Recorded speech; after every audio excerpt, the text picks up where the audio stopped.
Cuando en el pasado mes de febrero se supo que una de las comisiones de los organismos de la ONU había acusado a la Iglesia Católica de colaborar, no solo permitir, sino incluso colaborar con los pederastas, por supuesto, con algunos sacerdotes que habían cometido ese terrible pecado y ese horrible crimen, el mundo entero, y no solamente la Iglesia, sino los hombres de buena voluntad, se llevaron las manos a la cabeza alarmados. ¿Cómo era posible que la ONU hubiera descendido tan bajo, acusando con esas falsas mentiras a la Iglesia Católica, una de las instituciones más prestigiosas en el mundo y que más han hecho y hacen por la infancia y por la juventud? Pero ahora el Vaticano, después de un tiempo, va a presentar las respuestas a dichas acusaciones. Lo va a hacer esta semana en el marco de otra de estas organismos que dependen de la ONU, el que está relacionado con la lucha contra la tortura. Y al hacer públicas las respuestas se ha visto con detalle cuáles eran las acusaciones. El Vaticano hace muy bien en defenderse, da argumentos que son convincentes, pero resulta casi ofensivo tener que defenderse de cosas así. Por ejemplo, la ONU dice tranquilamente y sin aportar ningún tipo de prueba que la Iglesia Católica es responsable, dice literalmente, de cientos de miles de violaciones de niños, de cientos de miles. No aporta ninguna prueba, lanza una cifra tan espeluznante como esa, cientos de miles. Añade, además, que tiene una organización anacrónica y que esa organización es colaboradora, es decir, que es no solo permisiva, sino que favorece la organización de la Iglesia la violación de menores.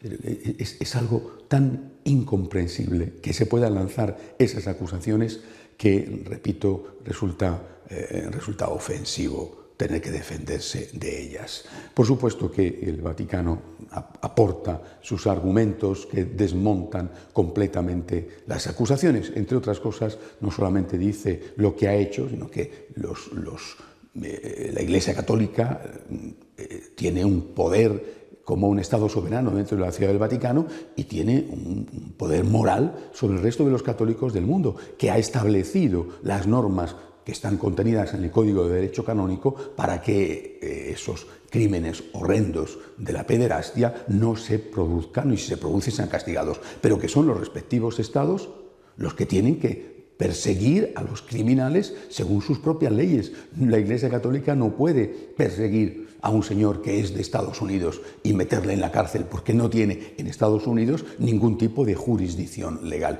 Más aún, anima a los estados a que persigan esos crímenes. Pero también dice, nosotros hemos hecho un ejercicio de transparencia. ¿Dónde está ese ejercicio de transparencia por parte de los respectivos gobiernos?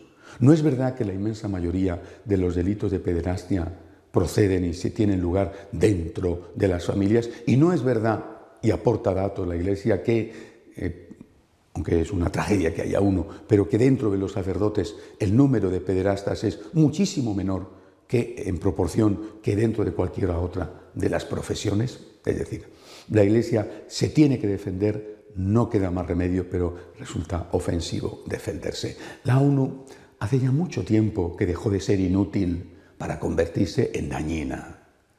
¿Qué está haciendo la ONU para resolver la crisis de Siria, o la de Ucrania, o la situación terrible que se vive en Venezuela? ¿Qué está haciendo la ONU cuando hay un problema real en tantos sitios del mundo y demuestra únicamente que lo que sirve es para estar a las órdenes de los que tienen el poder y tienen el dinero? Cuando la ONU no es capaz de llevar adelante el objetivo por el que nació, repito, no solamente es inútil, sino dañina. Porque lo que sí que hace es promover un nuevo orden mundial basado en una ideología no solamente atea, sino laicista, que se encuentra con la Iglesia como su principal enemigo, que se resiste a entrar en ese nuevo orden mundial. Y esta es la explicación de los ataques a la Iglesia. Se ataca a la Iglesia porque la Iglesia no cede y se aprovecha y es terrible que haya existido, pero se aprovecha la existencia del pecado y delito de la pederastia entre algunos sacerdotes para hacerle a la Iglesia todo el daño posible. Decir que la Iglesia es culpable de cientos de miles de abusos de niños es algo que no tiene ningún tipo de explicación, ningún tipo de justificación con los datos en la mano.